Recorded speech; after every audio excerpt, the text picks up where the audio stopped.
Um, okay, can you see my screen?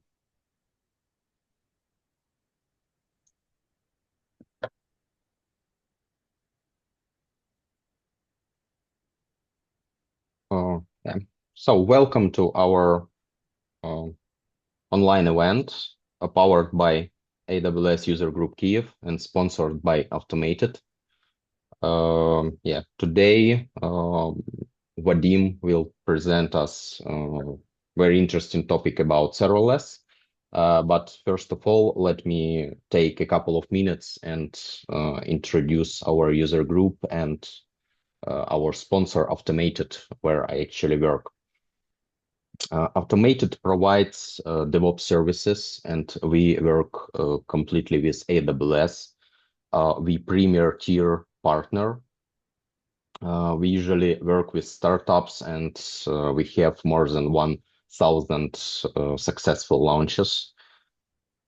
We have 5 competencies like DevOps, security, migration, cloud operations, generative AI, several partner programs, and we also have more than 400 certifications in our company. And what we actually do, we started from DevOps services.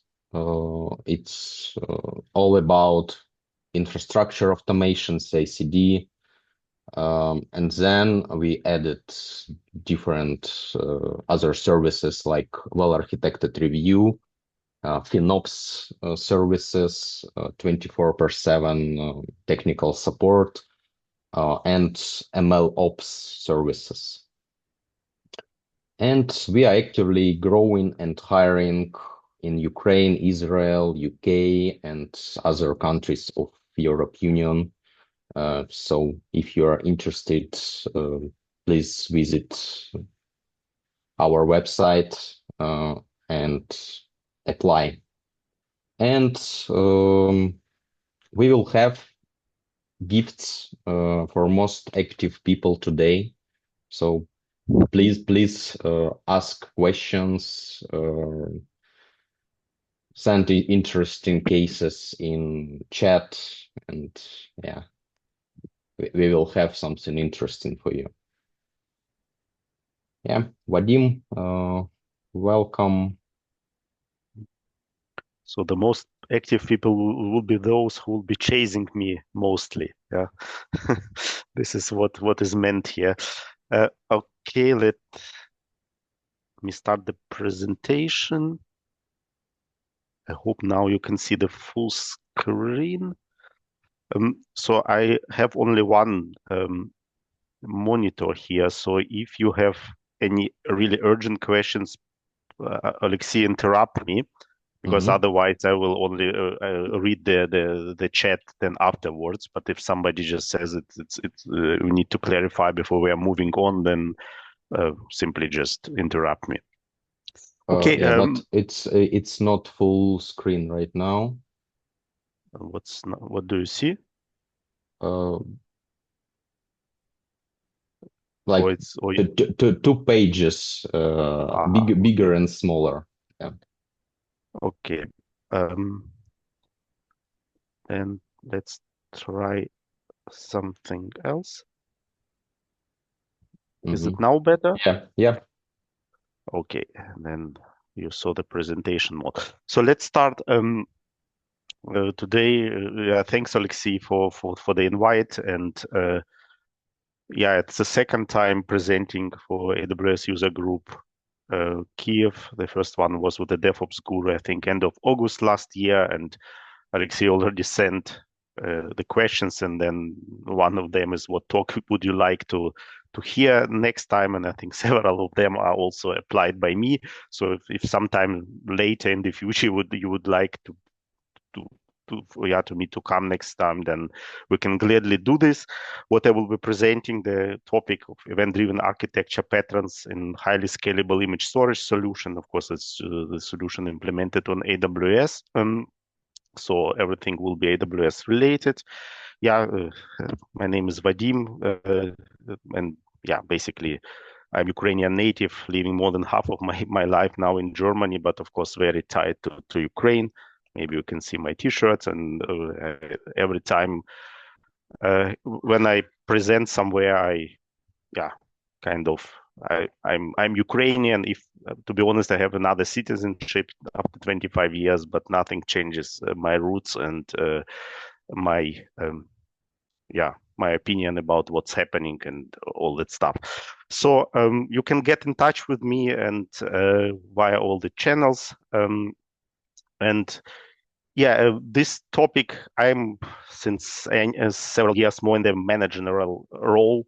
I'm developing, of course, also outside of the work, but of course my main work is not the coding. That's why maybe I will not be able to answer all those details. And this talk is kind of prepared with the help of my colleague Firdavs, who is kind of one of the developers of this solution that I will be presenting you.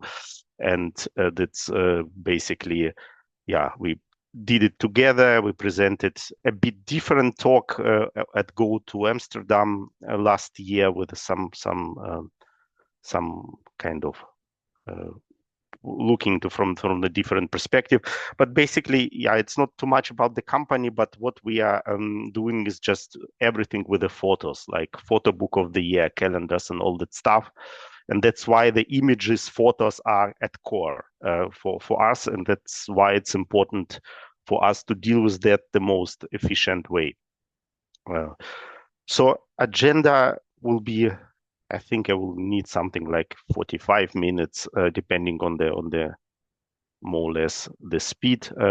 But we'll briefly talk about the motivation and why we did it mostly serverless. And then we will be talking about kind of more or less zooming in on certain aspects that we did with the help of asynchronous communication, event-driven stuff. And I will be briefly talking about challenges and lessons learned. This deserves the whole topic, just too many of them. And to start, as we talked with Firdavs at GoTo, we presented the company's journey, more or less how we started with the data center and migrated all that stuff. I just would like to shorten this. Basically, we closed all data centers, I think 4 years ago, and started AWS migration 2017. And there have been many reasons for that, why we migrated, basically just to have a unified system. Kind of, we had too many different data centers around the world with different suppliers. It was difficult to unify, and just the same product for different hardwares was difficult, and that's why we just migrated. And we, of course, it was more lift and shift, but we of course added some dynamics, just auto scaling stuff. We on our solution, we re-architected certain parts to be independent. It wasn't certainly microservices, but at least services. So we added a lot how to deal with different storage types. We have images, but we have a lab that then fetches the stuff. So we decoupled all the things. But basically, the company exists for nearly even more than 20 years. And the situation was, as we implemented many things, we had more or less system that also contained self-written e-commerce system.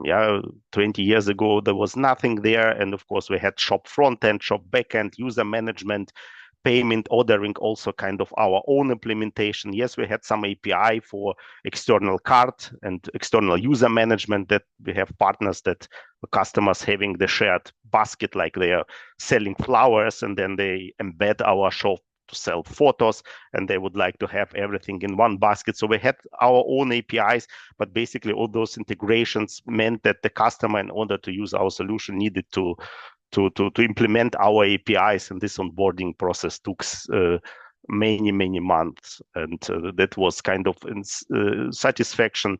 And the management basically expressed the need several years ago to be able to support Shopify's Magento, so this SaaS solutions for e-commerce out of the box. And what we found out, that dealing with images was a part of this self-written e-commerce and monolithic system. but it didn't strictly had to do something with that. But it wasn't really possible to integrate Shopify and say, okay, now let's go through this image workflows and all that stuff. So for us, it was then the point in time that we said this is the generic functionality and we need to take it out, at least from this monolithic system. So then the question is, why serverless? We could have done it with other different, all possible ways, like even classical or container-wise. The thing is, we started dealing with AWS 2017, and 1 year later, we started to experiment with serverless technologies internally. We did some, I would say, self-service tools with them. So we simply became even more experienced. I would probably even argue that we were one of the early adopters of serverless technologies, at least in Europe, because 2018, it's been early days. Here in Europe, we had, I think, the data center of AWS in Frankfurt was there for 2 years or something like this. So and we saw quickly the value of that stuff coming from the data centers to be able just to do this stuff in certain ways, to scale the stuff easily. And until certain point in time, we will be talking about this. So we just simply gained experience, and we had until that decision to implement this the storage, I think 2-3 years of experience with serverless, and we simply just it became basically our cultural thing. Yeah, so we always then started to say, okay, for something new, we will try to be as serverless as possible. If it's not working fine, we can use Fargate, we can use Docker, we can use EC2. What we are not using is Kubernetes. Yeah, even if we are part of Fujifilm, we are not enterprisey. We are just company of 60 people, 30 developers. So we don't need to support multiple clouds or data centers. So for Kubernetes was never a thing for us, but containers, yes. And yeah, this was basically why we decided, okay, let's do it. We have now experience enough. We knew that it's core functionality. It's important to get it right, because if the scalability will screw up of this kind of service, then it will be probably the nightmare scenario for us. Okay, if we will be talking about images, I sometimes through different terms, because this is how we call it at work. So if I will be talking this image storage solution, this is internal project name is consumer file storage, or CFS for short. So if I say something from these three, I mean basically the same. So now, this is a screenshot of several parts of our architecture. It looks like if Yan Kui presents about serverless architecture, first of all, it's mind-blowing. But of course, there's many separated APIs, and at least explaining you how we solve the things. I will be explaining what these APIs are doing. And yeah, of course, there are probably several hundred Lambda functions. It's not very just a big solution, but nevertheless, strictly separated APIs. So if we are talking about event-driven architectures, these are the services that you will, there's kind of the choice that you have: SQS, SNS, EventBridge, Kinesis, data streams, Firehose, or combination of some of them, like SNS and SQS, and you will see some of those things that I will be presenting. We have DynamoDB streams and then CloudWatch events. And basically, if you see here, we use everything here. There's a bunch of SQS with DLQs. There are also SNSs. There are also EventBridge things here, DynamoDB stream. This is scheduled events. So, but we are not using it just to give presentations that we are using them, but they have all different purposes. And depending on the situation, we decided for one or another. So you might be thinking, what's difficult with that software? It's just you upload picture and basically you purchase. So why do we need just huge stuff here? The thing is, there are so many different workflows and life cycle types of images that we have. We have normal images, just you simply upload them, like you're sitting on your notebook and designing something. We have mobile uploader, you simply can make a QR code and send it somewhere that people can upload this and you will be an owner. This is important if you have you have shared vacations probably with, I don't know, with your friends, and then you would like to collect photos and purchase them kind of together. You send the link and they add images that might be interesting to you, to your storage. Of course, with all that storages, there are cost considerations, and we are in wide B2B. We're doing this for different businesses that sell it. And of course, sometimes we say, okay, if you don't want to pay the storage, then these mobile images will disappear after the session is expired, or you pay for long-term storage, then we will save them for configured period of time. That's why a mobile upload can come with a long-term storage. Save and load projects, very easy. If you are working on the photo book of the year, which might consist of hundreds of pages, you need to save in between and then load, because this takes sometimes weeks, depending on the complexity. And this is save and load projects. Save project sharing. You just save the project, you just ordered it, and then you say, I can send the link to my parents, and they will also get the photo book of the year. Then they can simply order the same copy. Of course, as I told you, we have external card services. That different product types can be put into one basket. From our customer perspective, we only have photos, but they might have furniture, whatever. And this is what we say, save internal, external cards. And of course, we have purchased items that we need to store at least for a certain period of time. For example, the lab need to fetch the order, and then something doesn't work, they lose the order. We have contractual stuff to store the things for two weeks, something like this. So we have different workflows here. And of course, we have all these things. Certain things need to be cleaned up. Manual by the user, for example. If you don't need your saved projects, you can, and don't want that the images are stored longer, you can delete them. But all saved projects have certain life cycles because they're, once again, storage considerations. So we will also automatically delete them, sending you notifications. This project will be expiring, and you can then either touch it and then it will be extended, or it will be kind of cleaned up by us. So now let's come. I see in the chat 12 messages, but I cannot read them. I only see maybe these are questions. So let's then, I haven't even started. That's interesting. But now let's talk about this. I will only look into the asynchronous patterns, because of course we have lots of synchronity on our side, but this talk is only meant basically to the previously mentioned services come into play.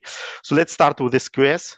Lots of use cases, and I think SQS and dead letter queues are everywhere at us. And you will probably, if you read where do I need SQS and what are the best examples for this, you will always find this use case like thumbnail generation. It's perfect thing just to decouple. And yes, we are using it really heavily. Decoupling image thumbnails creation from basically the uploading the photos. Of course, we create thumbnails, because if you would like then to see this in the editor where you create the products, we don't push back then originals next time. So that's always thumbnail. And we are dealing here with we call it post upload. So during the upload, we check briefly that the image is valid. So that we don't have any problems then creating the thumbnails. We have some logic for that, but the thumbnails itself will be created after this, and sometimes even grouped. So we have a creation and batch, and it's fine if it takes a bit more time, but because nobody uploads and then does the operation to see the thing where the thumbnail will be required right away. And of course, we can optimize the size of the thumbnails. We need to do some guess. And we have there's some logic like you are on the notebook or you're on the mobile phone, then the different thumbnail sizes are required. So that's why we decouple that so that we can evaluate the information. Sometimes we need several sizes of thumbnails that we will generate. So there is kind of a bit more logic, and we don't want to do it synchronously. Yeah, so this works for us perfectly. If then is some delay, we have the polling mechanism which is tuned, and we can configure the stuff. So only to give, I think, one more example where we use queues, and of course there are always DLQs there. We have this very strangely named SQS queue files usage queue. The thing is we need that because we have saved projects, or the situation that the saved project or mobile images which are not tied to some saved project needs to be deleted, for example, actively by user or expired. The thing is that sometimes you use the same image in various products or projects. Yeah, you upload it via mobile, then you saved it in the one photo book, then in another, maybe in calendar, and everything is in parallel. It's not efficient for us because we see this pattern often to copy this image. And that's why sometimes we just decide this is the image and it's referenced for different projects. Of course, it then introduces the challenge if the image will be deleted actively by the user or expiring. Can we delete this image physically from the storage, or it's referenced somewhere? And this process, file usage handling Lambda, basically checks if there are references basically on the DynamoDB of this image. And if not, then this image will be marked as not in use in DynamoDB table. And then we will be looking later, we have some jobs that simply running and cleaning things up once again, then asynchronously. So this is kind of the stuff that we also do asynchronously, just to check, do I need to delete image, because I can delete it even later. Yeah, it's kind of detached from the user, will not be seeing it, but of course for cost saving reasons and GDPR reasons, we need to remove it as quickly as possible. So now let's go to SQS. We have here now a combination. You see here SQS even FIFO. We have EventBridge, and we have several Lambda functions. So the thing is, this SQS queue is named user state FIFO queue, and what we are doing there is, why it's FIFO. Logically, we need to preserve the order of the stuff, and of course, it's for us important. User state is basically, it's more complicated, but it's basically log in and log out. And of course, we would like to have it in the right order if it happens too quickly sometimes. What is happening here, why it's important for us is, for example, if the user is logging out, then this Lambda function will trigger the stuff that we need to do some cleanups for the user, for the things that are only tied to the session. Yeah. For example, the user, this mobile upload without long-term storage is the thing that we need to clean up. And if the people, how would I say, just put something into the cart item, kind of creating cart item, but not putting this cart item into the order. Yeah, so it's just kind of the purchase was in preparation, then the user decided not to purchase. Yeah, we have save load if he would like to persist that, but sometimes the people don't use it and say, I don't want to buy this product. It's too expensive, or I didn't find during the designing process something, and I'm not quite sure what the quality will be for this money. Sometimes they simply don't want, and that's why there is kind of mixed state in the session, and we need to clean this up. So that's why kind of the reaction user state, it checks the files and projects with all the files that on different level files and projects are separated on our side, how to remove the stuff. So we decided here to use EventBridge, but basically it was more or less because EventBridge is more, how should I put it, for this, like notification, like I would say more for asynchronous communication. The same could be done with SNS as well. SNS supports also multiple Lambda functions, and basically SNS is even cheaper. I think 40 cents for million things, and I think EventBridge is $1. So that both will work. We thought that we might maybe a bit extend the solution where EventBridge will be more suitable, but currently I would say both will be working. So this is, you see, SQS EventBridge with multiple Lambda consumers asynchronous pattern. This the change log pattern, we call it like this, with DynamoDB streams in Lambda. So what we have here in our systems, you see here on the right side, DynamoDB streams. We have two use cases here. The first one, the configuration. We need, so the configuration mean, for example, depending on the customer, how long the save projects are allowed to be stored for the users, like 1 month, and then we need to delete them. The thing is, we need to capture all the changes of this information. Basically, this is something that customer configure, but somebody can misconfigure. And if somebody says, changes something like the saving period is 1 day, then on the next day, all project will be gone. And it can lead to the situation that the end consumers will not find their projects, and it's huge work. It might be 2 weeks of the photo book, and that, of course, the situation that we need to capture who changes certain configuration. And this is why we have this here kind of config table. We have DynamoDB streams, which then we use the filtering here just to filter only the stuff that we really need to save. And here you see there are certain Lambda functions like process project, process config change log, and then we do some stuff and save it in this single table change log. This is for the first. We have only certain configuration that we really need to check. There are certain things that are not important. That's why Lambda, they will not receive these things. There is filtering on DynamoDB stream side. The second use cases is support API captures all actions performed by the internal support team. So what is meant by this? Sometimes the situation is somebody saved the projects, and 2 weeks after he cannot load or she cannot load it. There is an error message. They cannot do anything. And of course, then we need to investigate the case. And because there might be, for example, the product option, the color of the photo book or cover is not available, and we didn't handle it well, the things might happen depending on the configuration and how long it takes.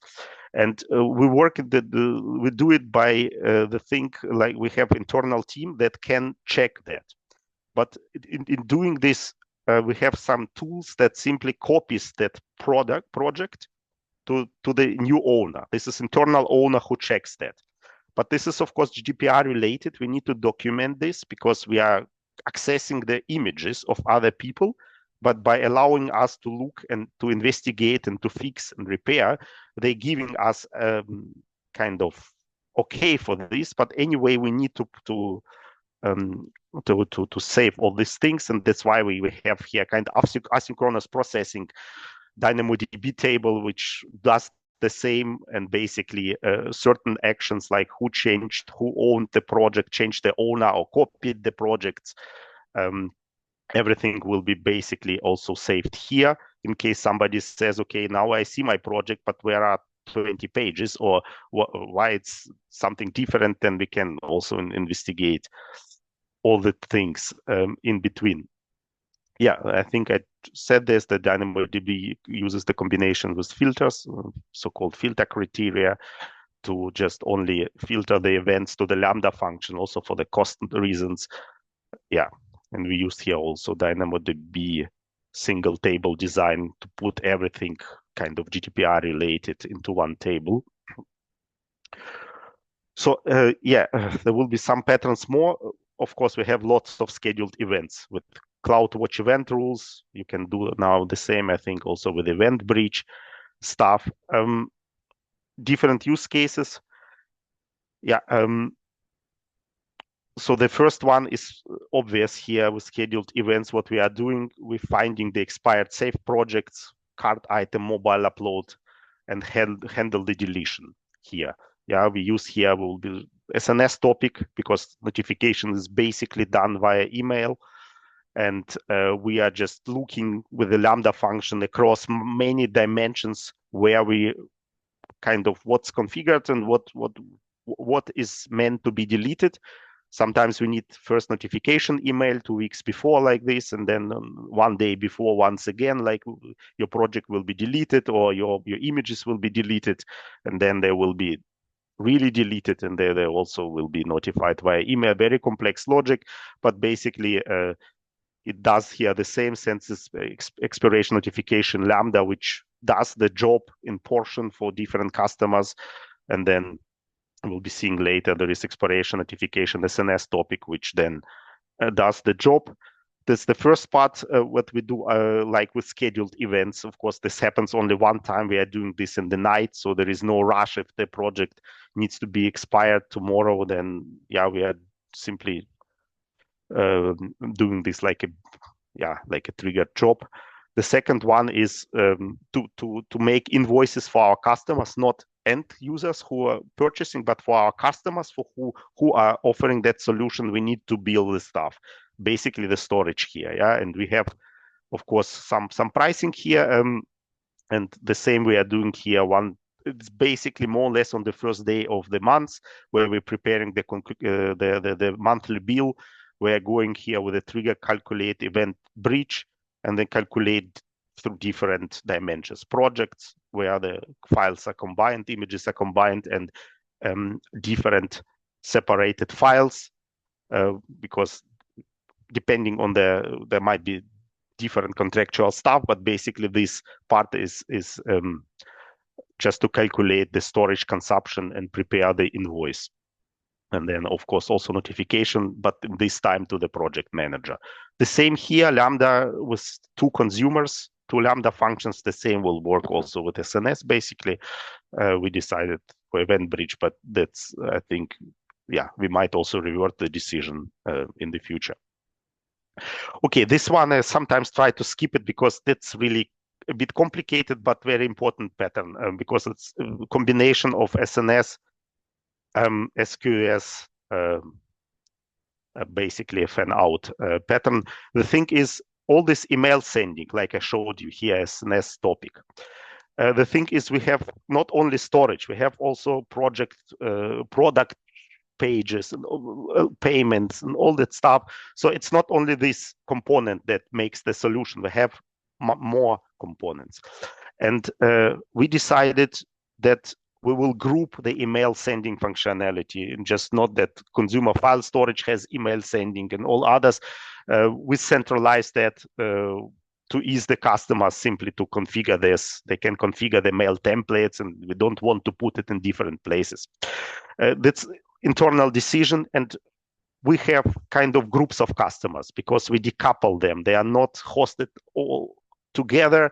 We have some logic depending on the contract and then the size. So we have different, I call it groups of customers, like systems where in each system has its more or less, yeah, all emails combined together for one customer here. With that, we need this fan out pattern, basically that the expiration, the SNS topic will get, basically the SQS queue will try to figure out just, okay, does this contain my notification for my group of customers? And then this one will process and send the emails, and the same one is simply here. So SNS, the SQS is more or less here. This transition is just to filter the messages for the correct custom group. I know it might be complicated, but due to how the solution our place is designed, but basically very powerful pattern, SNS to multiple SQS queues via fan out pattern. Yeah, here there are some attributes, and we simply just filter. Each queue only receives what's required for the group of customers, and this central system simply just falls from that queue. Okay, maybe several more. This is only needed. So the old solution, we had the old storage solution, and this one was completely different. So we could not, how should I put it? Just simply say, okay, we switch. We needed to migrate the old projects because on the old solution, relational database Postgres was used. Here was DynamoDB, the old one, uses Elastic File System. Here is S3. So basically, we needed the migration path for each customer only done once, basically. Very interesting how we solved that, because there might be tons of terabytes for each partner, the number of projects. So the migration itself, one-time migration, might take even days. That's why we do it in batch. But if the user logs in, we do it on demand. So we have on-demand login event. So if we see the user logs in, then we kind of speed up the things for him or for her, just that there will be no situation that somebody says, where are my projects? And then during the migration, if the projects are not migrated, they will not see them. So basically how we do this, it's basically storage first pattern. The migration API, we do it in batch for each customer, like default I was thinking 100 projects. We from the old system, we obtain the metadata, we put it into the S3 bucket, all this in batch, and then we have kind of object created event sent to SQS, and then the Lambda is basically taking this stuff and doing migration for basically the things that needs to be done in that batch. So why we did it with S3 bucket and not directly with SQS or all other stuff? Because the payload size, the metadata for 100 projects are bigger than 256 kilobytes that are supported by SQS. That's why we just store this first in S3, and it is basically only signal to Lambda, just fetch that. So that was the decision. Of course, we did here some batch work, like batch write operation to DynamoDB with 16 megabytes or up to 25 items per one. So we used here a lot of stuff. We have here DLQ. If something doesn't work, there will be basically SNS email to the colleagues. It's only working during the working hours. The migration, we don't do it outside. So people will receive email and then look, maybe there is something wrong with some project. They can do it later. So that was kind of very powerful storage first pattern. In case you can use S3 here. So also the combination of different patterns you see here, SQS, even S3, Lambda, SQS, SNS. So things are combined. I think it will be the last one from patterns, and we will be talking about the stuff. It's not really related to this solution, but basically the same as I told you, we have the central logic for sending emails, for all services together. The same we have for logs, because only dealing with storage is not the whole workflow. You need to search for products, you need to check out the stuff. So of course we need to put the logs into the central place that the people see the whole log and then not just switching between different systems. And here we use OpenSearch for this. And this is the pattern that we use. This is cross account. So the services are in different accounts, and we have in central account this central Amazon OpenSearch, and we need kind of CloudWatch logs cross account subscription here. We first implemented with Kinesis data stream, but we needed to manage shards on our own. It was time and cost just to do that.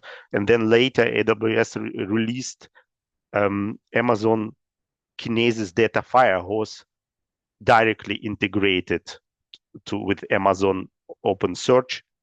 And then we switch for that, then we don't need to manage shards. I even think that the name is now Amazon Data Firehose. So they skipped Kinesis in the name, but basically it's also kind of very powerful CloudWatch via Amazon Data Firehose integration to OpenSearch to asynchronously put all the logs kind of into one place. Maybe many will have something like this. So I think I'm talking now 40 minutes. Let's do it now, at least briefly, about stuff that we learned. And there's so many things. Basically, I applied also for this user group with the talk, making sense of serverless operations, which will go into all these aspects much deeper, but only just to show the stuff. you need to architect with AWS serverless quotas and technical concepts in mind. And by technical concepts, I mean the concepts of the distributed systems. And otherwise, unfortunately, easy to screw up. So let's briefly talk. There is starting point. So all AWS services have quotas or constraints or limitations. And you need to understand them. For serverless, they are quite unusual sometimes, and there is an AWS service called service quotas, and it's for us just for the first point to jump into this, like search for your service, like in this case is Lambda. And what's important here, you see all this stuff, there are 100 or something like these quotas. First thing is just to understand, is it adjustable or not? If it's adjustable, you can describe your use case and create the case, and AWS will adjust it. In many cases, it's not very difficult, but if it's not adjustable, then you need to architect with that in mind. At least for now, it's not adjustable. I heard of bigger companies that even if it's here not adjustable, then you can talk to AWS key account manager and they adjust it. It didn't happen to us, to be honest, but depending on the situation. Yeah, these limits are on account region base. Yeah, so for each account, each region, there might be different limits.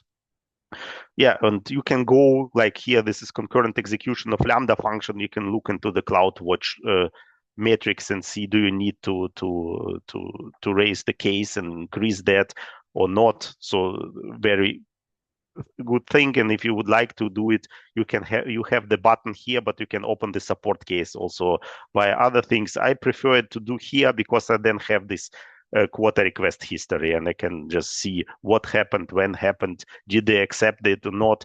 It's for me kind of convenient to do it like this. Yeah, and there is a dashboard. You can put the stuff only that you are interested in. If you are not using Athena or something like this, you can drop it out. So I only briefly just to show you what I mean by these quotas. Let's at least look into Lambda on one thing more.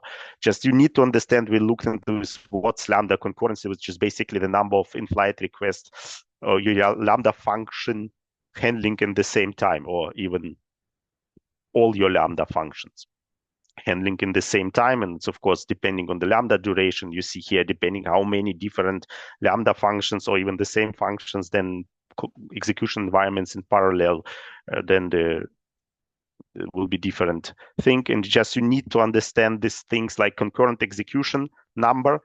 It's 1000 by default. You can increase it. It's adjustable, as you see. You can increase it. You can explain your case, and can be going to 7,000, for example. But you need to understand how this another limit, this burst concurrency limit, plays together. And by default, like in Frankfurt where we are, it also starts with 1,000 and then goes to this value. So you need to increase it, otherwise it doesn't make any sense. But let's imagine you have 7,000 here. So you always will be starting with only 1,000 execution right away, and each 10 seconds 1,000 will be added to until you reach that value, like 7,000 in our case. Yeah, so basically if you need more than 1,000 Lambda executions right away, there is no chance to get it. You will be throttled. This is basically this describing that you increase it until 7,000. You start with 1,000. Each 10 seconds you get 1,000 more. If you need within 10 seconds 1,500, then you can get only 1, and 500 will be throttled. And the same will happen if you reach the 7,000 concurrency limit that you increased. Yeah, you can increase it even further, of course, but basically you need to understand these are the concepts of distributed system applied to the Lambda function like concurrency and burst. So there is another limit for friends of Rust who like quick functions. There is transaction per second limit, but figure this out. Normally you not frequently run into this. It's very complicated. And just the same things, this concurrency or number of invocation or throttlings, you have this everywhere, like bursting. With API gateway, you have that. You have the same with DynamoDB, but they have different explanations, a bit different meaning. You need to understand the language is the same, the meaning depending on the service is different. And that's why the talk is called event-driven architectures. That's why we frequently need this kind of patterns that I presented to you, because Lambda cannot give you the scalability, the high scalability, either right away, or it's easily possible even just to reach the total number of Lambda concurrency of your account. So that's why you frequently will use SQS. Why? Because SQS throughput for standard queue, not FIFO. It's different with FIFO. Standard queue is unlimited. Yeah, this is the description. AWS says nearly unlimited, but it's not a problem. We tested to put within 1 second 200,000 messages into the queue. It works. Yeah, the other service which has the same characteristics is SNS. This has also nearly unlimited input number, and this, of course, then makes sense to use it. But with that, you turns the things to the asynchronous programming with all the fun that comes with that. And this fun means how you poll, for example. Yeah, you need to understand how the polling works. You always start with 5 Lambda function that polls from the queue, and this can increase up to 300 function execution per minute, up to 1,000, or to your concurrency limit if it's increased. Yeah, so you need to understand that in this scaling behavior doesn't depend on you. AWS does it for you, so that you are not controlling the scaling. So if there will be more messages in the queue, then this scaling will be kicking in. So what you can control is, of course, Lambda configuration. You can give Lambda more memory with the hope that the processing time will be quicker, so the Lambda functions will be quicker released and then reused to process other things that you can do, or you can implement batching with that. Yeah, so by default there are 10 messages in the batch, but you can increase this number up to 10,000 messages. But remember, that's once again, you need to remember all these limits, or at least know and that there is one. You can increase it up to 10,000 messages, but only up to 6 megabytes of messages in a single batch. This is another service quota in this case. And as SQS payload is limited to 256 kilobytes, and if you use your message uses this max value of the payload, then you can only have 23 messages in the batch. Yeah, 23 multiplied by 256 will be 6 megabytes. Of course, this is exceptional, such a big message, but you need to calculate. Yeah, just not simply put everything into the message, because then it will influence your batch behavior, at least at scale. Of course, implement partial batch responses. If you're doing batching and one item can be processed, then mark others in the batch as process. So then if the retry kicks in, then basically you will not process the message for the second time, and you need to think about idempotency and all that stuff. So it's only briefly in this talk, making sense of serverless operations, I go and speak about API gateway and Aurora serverless and other limits, but just simply to show you. So once again, that's a powerful pattern. If you are already doing batching, as I told you, you can put a batch write item. You can use batch write to DynamoDB, but once again, it's only limited to 25 items in one batch and to 16 megabytes of the size. So sometimes we batch more items, and then we need several batches to put that into DynamoDB. But this is very powerful, because if you will, so the most expensive operation with DynamoDB is establishing connection to DynamoDB. It's a HTTP-based connection. So basically, it costs the same to put one item and 25 items together into the DynamoDB. Yeah, if you will do each item individually by establishing a connection each time, then you will lose simply time. So this is one of the also patterns. Basically, so you see a lot of things needs to be known and understood, or at least you need to know if there is something and I need to look into this. Of course, you need to monitor the quotas, because AWS changes them. 1.5 years ago, the scaling behavior of Lambda that I explained you is kind of since 1.5 years. It was different back then, so it was 12 times slower. Yeah, we have lots of stuff. AWS changes this from time to time. This polling scaling mechanism, you can configure stuff. you can configure with DynamoDB maximum throughput for on-demand stuff. So things happening, so you need to watch out. Maybe with certain things you need maybe to re-architect. For example, API gateway integration time out of 29 seconds, what was hard limit until June of the last year. Now they change it for the third-party slow, I don't know, GenAI, or I said this word GenAI in my talk, but they changed it that you can use third-party APIs. And for example, DynamoDB introduced warm throughput. And it's also another topic, but basically we used it right away, and it helped us to throw away some load tests that we used to pre-warm our DynamoDB tables because of the other limitation of on-demand tables. So basically, yeah, that's about that. And of course, it's about latency. Yeah, it's the operational stuff. Quotas is one thing, but performance and latency is another thing. So look into the things, especially with asynchronous programming. It used to be the case that EventBridge was very slow. AWS improved that. As far as understood, EventBridge used Kinesis beyond the scenes, and then now switched to SQS, which gave that improvement. It might be vice versa. Sorry if I mismatched something, but just if you measured something and say, I don't want to use EventBridge, it's slow, I would like to use, I don't know, SQS, SNS combination, revalidate because the things change. Briefly, only general architectural decisions that we basically faced. Yeah, you need to understand what service to use when. SQS, SNS, Kinesis, EventBridge, completely different stuff.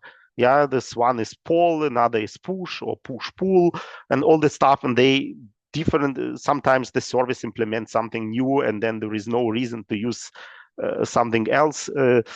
Basically, of course, as I told you, SNS and EventBridge are a bit similar concerning different stuff. So you can, in both cases, you can have Lambda function as consumers, but EventBridge has more consumers, but it's more pricey. SNS basically better supports notification like email and SNS, or not better, but only they support. EventBridge has archiving. Both have filters, but a bit differently. Yeah, especially SNS and EventBridge look through them, and of course you can use, as I showed you, fan-out pattern SNS SQS combination. Kinesis is a bit different here, but basically you need to a bit keep up with the things that when it makes sense to use what. Another consideration, or at least for us, it was always the struggle to select the right database, or at least that fits serverless needs. And we had all these discussions, and we even with that project started with Aurora Serverless V1 back then, and we used data API, but we hit the quota limit of 1,000 requests per second, and it was too low for us. We overlooked that, and there was V2 was there, but no data API back then. Now it's changed, but basically we then decided to switch to DynamoDB, and basically to give you some ideas what you need to look into this. DynamoDB is always investment in knowledge. Understanding of these NoSQL databases is not an easy stuff. Sometimes you need the single table design, and otherwise you will run out of costs sometimes for DynamoDB. And the good thing is, in the classical variant, you don't need to put all your lambdas into VPC, which is not a cold start problem anymore, but you need VPC security groups. You need a bunch of infrastructure as a code to manage, and many don't want this.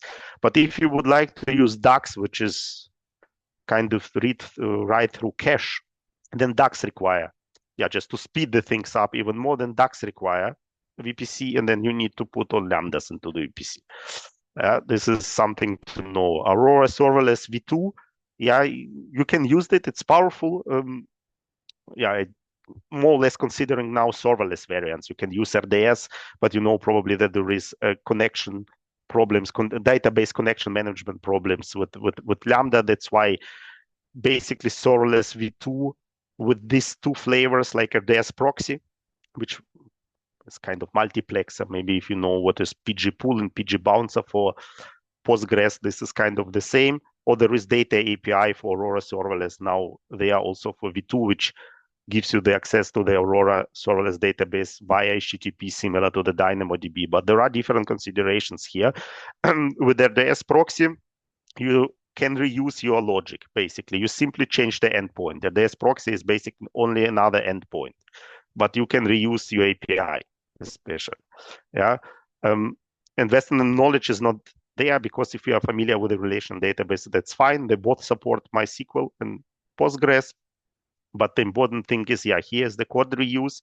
Here, a data API is completely new API. So you need to write the code with this AWS API. And there are also some quotas that we talked that are here, because it's a new API. You may hit the limits earlier. And yeah, here with the RDS proxy, you are required to use VPC with Lambda, because RDS proxy requires that. With data API, you don't. So basically, it's, as always, it depends. Yeah, maybe if it's a new project and you don't need to rewrite something, and you say, I don't want to add this DynamoDB, it's too complicated, then maybe start with a data API. If you have existing project already, yeah, then maybe Aurora Serverless v2 is a better choice for you. But yeah, then you will have to deal with VPCs. Okay, now I didn't check these things out. Now you have Aurora the SQL. I'm quite eager to figure out what the usage will be of this, because it doesn't. So people familiar with the relational database will wonder, like, triggers are not there, foreign key constraints are not there. This speeds the things up, but then there are consistency stuff. So let's see, it's in the preview, and maybe the things will come up, but it's also very promising, maybe just to have really true serverless relational database that you can use, and you don't need VPC. But let's look into this. So the final point in one of the last slides is, how just observability is hugely challenging with that kind of systems. And I'm not very happy with the X-ray. It's improved, but there are limitations. If you have this asynchronous pattern, sometimes you see several traces, not one. So that's why we also use the third-party provider for that. But they are hugely expensive. People knowing this general stuff with observability in the microservices world, it's not specific to serverless, but generally, if you use Datadog, you know what I mean. The prices are quite high. That's why you will probably end up very quickly using sampling. And with that, of course, the costs go down, but the risk that the traces are not captured in case of errors will increase. But other way, it's very difficult to spot the errors in this kind of architectures. If you are not using professional observability solution, then time to recover might be a problem. And with that, I will leave you with one slide.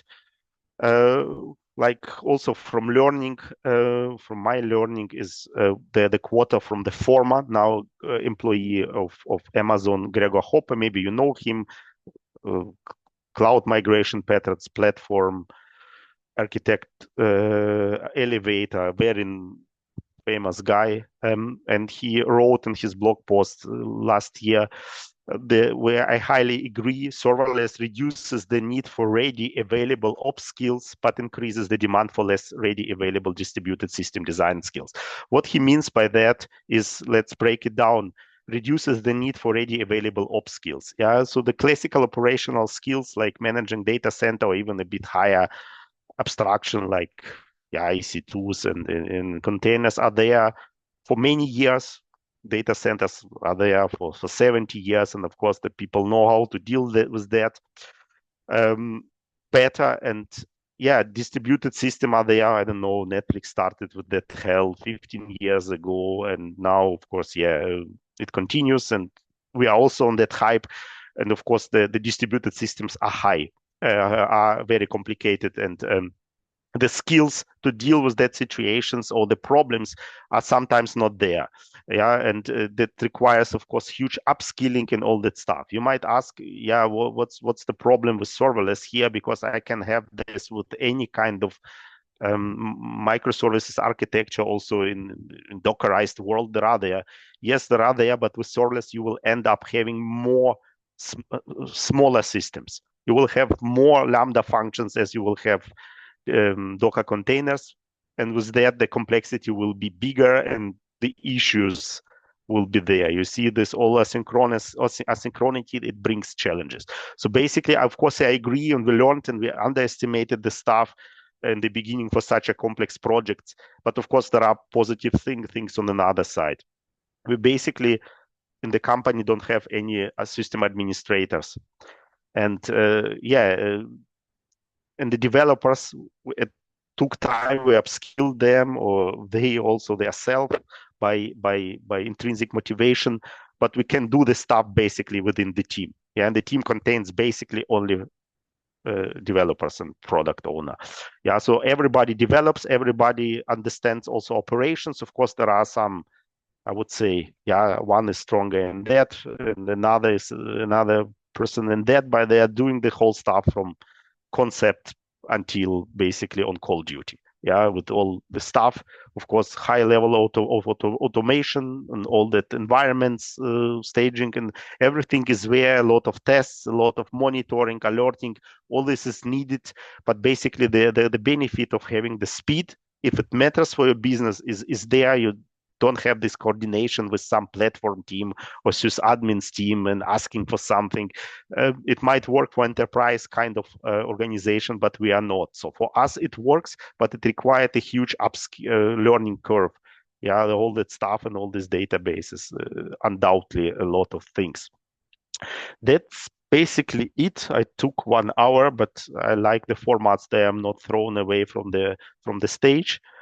And I saw now countless messages in the chat, and I now would like to see, okay, Yeah, better use 61 people. better use Q&A tab. Do you see it?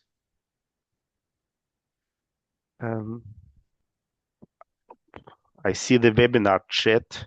Is there anything else? No, Q&A tab. It's And separate one. F and A. Okay. Okay, then so let's see what this is the last one. Oh, 520. That's yeah, so many questions. What tools do you use for monitoring your applications? Yeah, basically Lumigo, but it's our choice. Yeah, we are quite happy that they are there. If somebody started with Hexagon or Thundra in the serverless place, you know that the tools are basically not there anymore. With the Lumigo, they are a really good company based in Israel. And I was talking 2019 on serverless day, Israel and Tel Aviv, and I saw both founders from Lumigo and Hexagon. Yeah, but they did it differently. Do you use the LQ on SQS? We always use the LQ on SQS. Of course, that letter queue are everywhere. I just showed them on the slides. I didn't go deeper. Yeah, there is the LQ, and then yeah, retry stuff, and then there. Sometimes we simply look then into this, and then can reprocess. What's your AWS bill? Yeah, that's a good question. Of course, it's higher. If you look only to the cost perspective, of course, I am quite sure that we are paying bunch of money, but we are not dealing with infrastructure, which is in terms of cost, total cost of ownership, also the point in time perspective. Sometimes you have good surprises, like AWS decrease the cost for DynamoDB on demand reads and writes by 50%, I think, end of last year. And yeah, DynamoDB is one of the things that costs us money. And then over the night, you have 50% less bill on that, but it's exceptional. Yeah, that AWS reduces the prices. Yeah, observability is the most expensive topic. We are not paying too much on Lambda. Yes, of course, S3 because it's where the images are stored, but Lambda is not so much. DynamoDB now 50% less, and lots of observability. SQS, SNS, it's not a huge topic there. But of course, yes. But I always look into the total cost of ownership by kind of for everything. But you need to justify. Sometimes it's not about the speed. Sometimes it's about money. Yeah, I totally agree with you. Have you ever considered using no-code solutions like EventBridge pipes or data firehose instead of tons of Lambda? Yeah, our lambdas, if the lambda is only kind of sending the data to somewhere else, then we will also not using lambda. Yeah, we can of course, like Amazon and SQS, you can just do it without lambda. So there's only lambda if lambda processes something, changes something, then there is a lambda function, of course. But we have lots of patterns where the lambda function is skipped completely. Which SDS practices are present for the company? Are present for the company of which you could highlight as interesting. Oh yeah, practices. I think serverless is not about.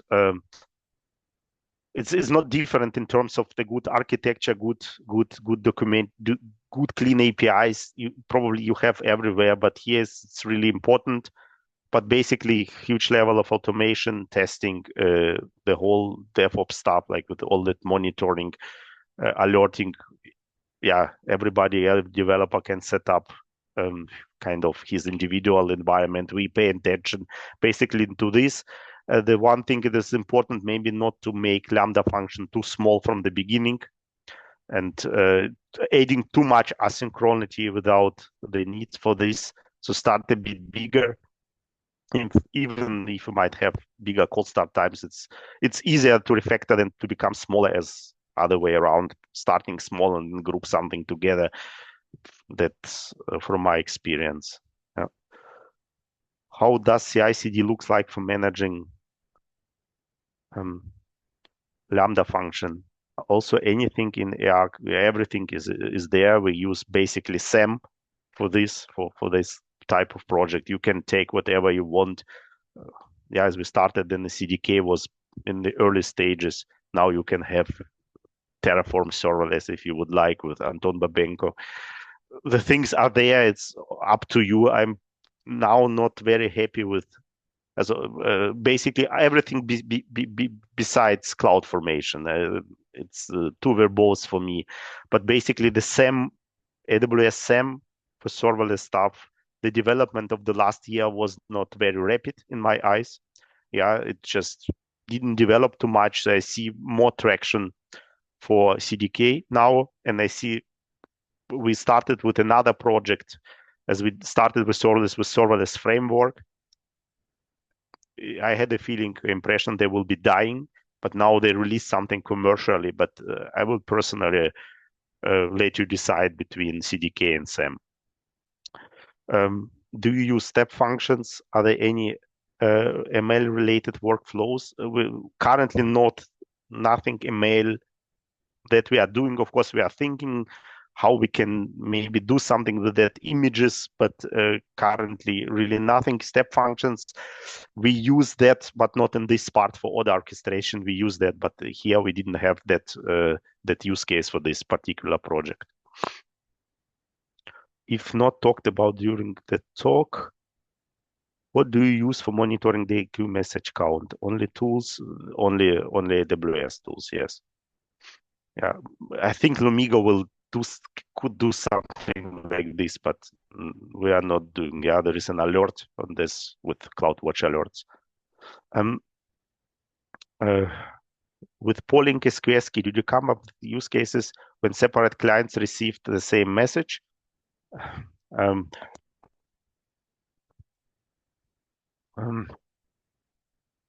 Interesting question. Maybe I cannot answer that right away.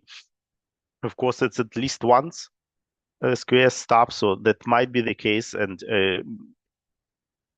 but basically, if we are doing upload and the same image will be uploaded twice and override basically the same image, I think it's not a huge problem for us. It will be much more interesting if you have like payment transactions, just to avoid the situation that you will do some, kind of duplicated payment. For this, there is Power Tools that offers the idempotency stuff, which adds the complexity in cold starts. I'm now investigating this for Java and will be writing the stuff, and it requires additional DynamoDB table to be created where these things will be stored that are unique just to reject the second request. yeah, you need to pay attention to this. But I think it's basically, yeah, for that use case, it's not very relevant for us.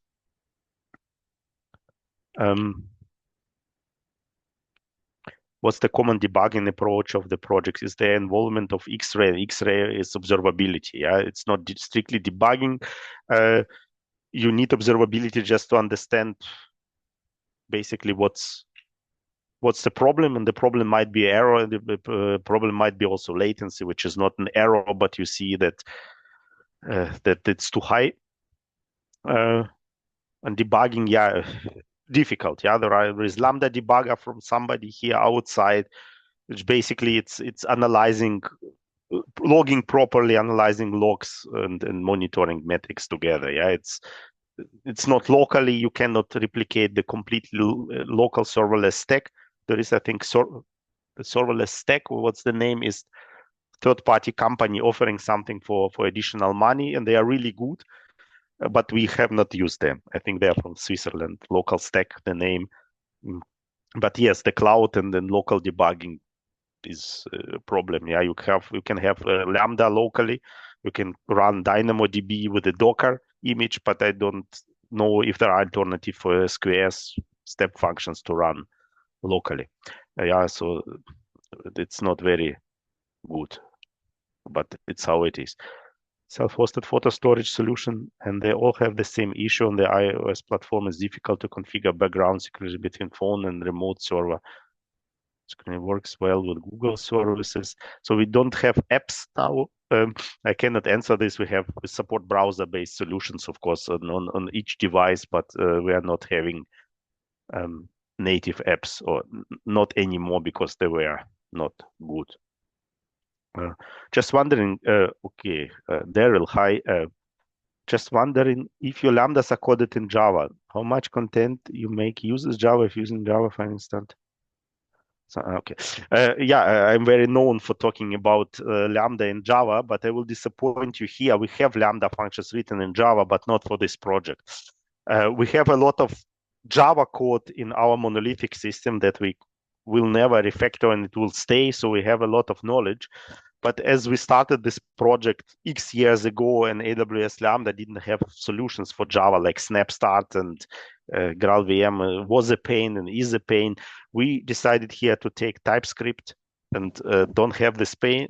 We needed, of course, to also upskill developers, because they're basically people who have coded in Java previously, but for this type of projects, but also mostly for all serverless services that we developing, we use TypeScript. Did I get it right? You basically implement your own system operations trail. Did you try to use managed solution? I cannot say it's trail. There is a cloud trail, of course, but it trails so much that is basically not required. We only store in the database certain things that that's important for us, and it was easier done than have this cloud trail which stores a huge JSON where we need 5 fields, basically timestamp, who did what, and that's it. So it was this very simple custom solution that was implemented basically in 2 days, I would say. Okay, I see Dmitro Ostapenko. And interesting enough, one of my best friends from Ukraine has the same name. So I will assume that we don't know each other personally, but other way will be very interested. How you recover from exceptional situation? Oh, yeah, there are 4. How you version your software? It seems you have a very complex breaking changes. Yeah, so recover exceptional situations. We have lots of retries there. Yeah, depending on the situation, if you use AWS SDK, they have retries with backoffs already built in, so something needs to be configured. But we have also retries from the API, kind of from the HTTP request perspective, from the client to AWS. If API gateway receives the error and we know that it's safe to retry, we retry it. And sometimes it's really required. The version of software, very complex, how the breaking changes are handled. So we don't have any blue-green here. Yeah, it's very complicated with serverless, so we deployed basically the whole stuff. And if it's an error, we have a lot of alerting just to fix that. And depending on the situation, we can simply quickly, and there are smaller services. The deployment is beyond 1 minute. We can deploy the previous version simply and investigate in time, but it's not automated, kind of like blue-green. What kind of guarantees you've chosen to be the most important to you? The guarantees, yeah, guarantees is basically that we are not dealing with scalability, and we have very, very, very high scalability, and we are not managing all this auto scaling stuff, and we are not managing too much logic. That's important for us, but of course performance is important. If you are dealing with images and with S3 parallel upload, basically we can configure the stuff. Sometimes we can do more than the partner, so the end user that upload the images, they are not sometimes so quick as AWS S3. So they are basically good to go there. Question is out of topic, as you are clearly responsible mostly for infrastructure, but still, how would you collect unusual activities, anomalies, and inspection the body of the image itself? It's a bit of different questions, difficult questions. Yeah, there are libraries that they can check that quickly. They cost money. We're not always using them, but we know how to deal with stream. Basically, yeah. Well, yeah, there's very broad questions. Yeah, of course, we are dealing with images, and certain types of images are not, I would say, not very desirable in our system. Or does the dev team work with infrastructure? How many questions do we have? There are some. Okay. With this infrastructure, do you create local infrastructure using something like, I think I answered, yeah, we don't. So everything is deployed into different environments on AWS and basically tested there. Yeah, there are stagings, there are individual accounts even. So we are all the best practice. SQS plus SNS is amazing. Alexander Smirnov, I think we know each other. You're also from Germany, and we met, I think. Yeah, buffer, fan out, +1. Okay, that's not the question, it's confirmation. You operate a huge number of files. Do you do any sharding to reduce the amount of customers' data affected of any potential systems failure? No, no S3 transfer acceleration. Do you need to upload files exclusively for your own endpoints to fully? Well, yeah, it's what does it mean? Our own endpoints. Yeah, this is the endpoint created by API gateway, basically. And we, of course, we control this endpoint, but it's not private. We use CloudFront, but not here. Not for this case. We have different setups, basically near to the customer anyway, and CloudFront comes with a huge price tag, to be honest. So we are quite happy with API gateway or just directly to S3 situation. Do we operate with a huge, any sharding? No, we don't have this. Affected by any potential system failure? No, we don't use any sharding. I mean, S3 is sharding. Of course, we are not protected by any development failure that we bring something and then, I don't know, the images will be somehow cut. No, we are more or less think about how to recover in terms of having alarms. Yeah, or we have operational metrics. If we see that something dropping like S3 uploads or number of orders, which is, of course, then is only possible if the people cannot purchase something. It might also have to do something with images. So this is basically how we do this. I don't think the DevOps are needed here. Yeah, this is more the commenters. Yeah, each dev is a DevOps, basically. My message was you need to understand the operational stuff on the AWS because it's not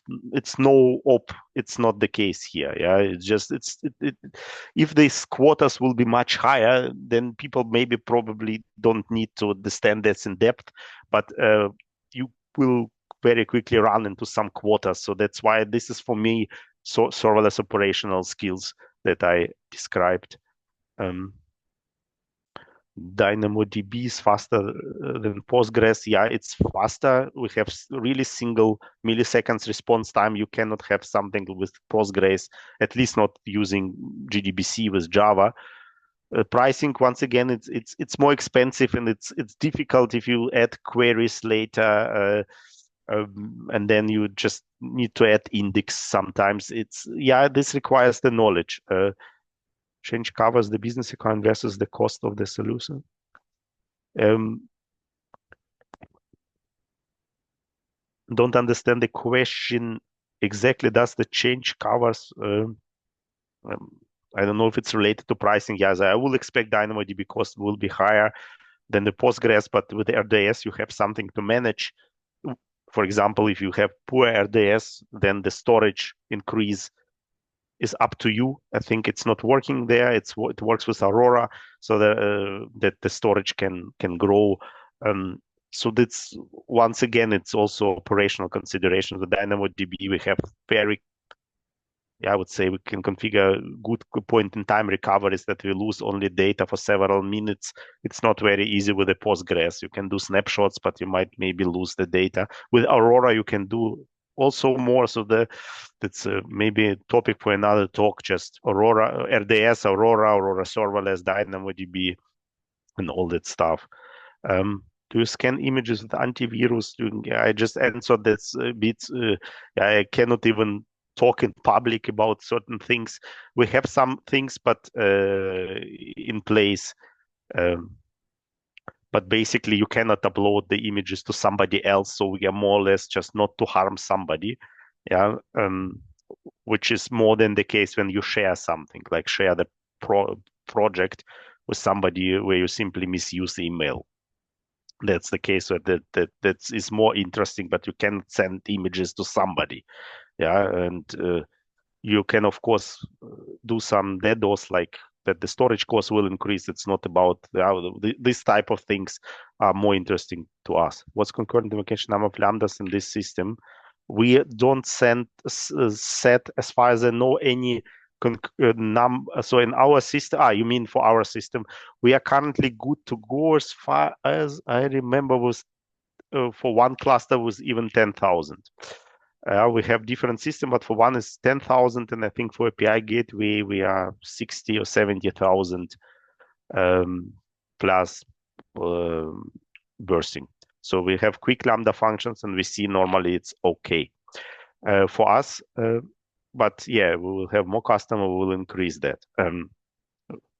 Would you second time implement the same architecture? Always interesting question. I don't regret. In each case, I would say it like this: if the environment will be the same, I will stick to this. Yeah, but it depends on the environment. Yeah, so if you cannot do this type of thing on your work, because the knowledge sharing, because you have knowledge in certain places, and speed, cost matters more than speed, and you might, I don't know, do certain different types of cloud or be in more regions. Maybe some kind of container stuff will be easier to manage.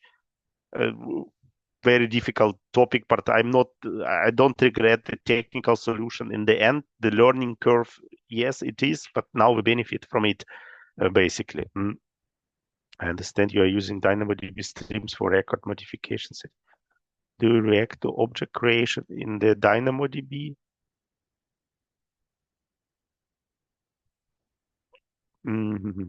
It's basically not object creation. It's more update, but we are reacting. Of course, if they initially put record, like saving period of the project is 30 days, will be also recorded, but we are more interested in the updates to this record. Yeah. In correct order of events, yes, of course it might be incorrect, but in our case it just basically doesn't matter, because of course it may be the case that somebody changes that the value and then back, but we capture also kind of timestamp. So for us, we can then figure out basically, but it happens for what we are capturing. it's the order is not very important. Yeah, if it comes from different users, then these are different events. Yeah, but there might be something that one user does too much, and then the sequence maybe. But we can figure out what happened. In case we need to investigate, first we store, and then there is an investigation on something. Only then we pull the data and look into them. What did you use to create infrastructure? I told you that's basically AWS SAM. If you are using even colder storage than S3 to ensure disaster recovery if needed, we can, but it's the pricing topic. Yeah, so this is what we can talk to the customers, and if they were willing to pay for the copies, we might do this. Yeah, but we will not do it on our own because there is no sense to duplicate or use cross account, cross region replications. That's possible, that's easy to configure, at least to replicate. It will be much more interesting how to delete then the stuff, when it's not needed. That's will be interesting, but this is the basically cost perspective, and to be honest, not many customers are willing to pay for that. How do you manage infra? Basically, I also answered this. Sam, would you consider to move to Kubernetes? I'm not an expert at all in Kubernetes. I think Alexei can talk about that more, or maybe even Daryl here. I didn't deal with Kubernetes too much, or even at all. I don't have anything against containers, and I think this type of thing will work also with containers perfectly. That's not the point. It's, as I told you, that's more about culture of the company. You can make it work with every technology, basically. It should work for you. Intelligent tiering, can answer this. How does your end-to-end test look like? Yeah, testing from kind of web perspective, from browser perspective, but also integrational tests, just tests between different components, simulating failures, retries. There is fault injection. Now we are not doing everything. We are not perfect. Please don't get me wrong here, but we have quite a huge amount of testing, automated testing running there. Could you consider preparing such an event for comparison DynamoDB versus flavors of RDS? I can consider it. Of course, it's always topic, timely perspective, and sometimes I think, we don't have too much experience with RDS and Lambda. Yeah, we had some experience with Aurora that I can talk about, and we have RDS, relational database, for kind of monolithic part of our application where we heavily use Postgres. I think there are lots of stuff on YouTube where the people are profoundly and very competently talk about this, but maybe sometime later, why not? Okay, have I done it? Or there is buffer, and now the messages will be pulled from some Lambda function, and then second batch will receive there. Even 44 people waited until I answered all the questions. So thank you very much for attending. Actually, great attendance, great activity, great presentation. Have you counted who was the most active? Not yet. We will have all statistic a bit later. So you need to remove duplicates of the questions, that the people don't artificially increase their chances to get the prize. But I'm joking here. So I hope it was kind of educational. So once again, there are, of course, nuances and details that the developers may answer more because they implemented this. I'm constantly in the discussions, but of course, it's just, as I explained you, my role is a bit different. But of course, probably nobody will be talking to the boss who doesn't understand the tech. The developers are not like this. They simply then ignore. So that's why I try to stay technical as much as possible.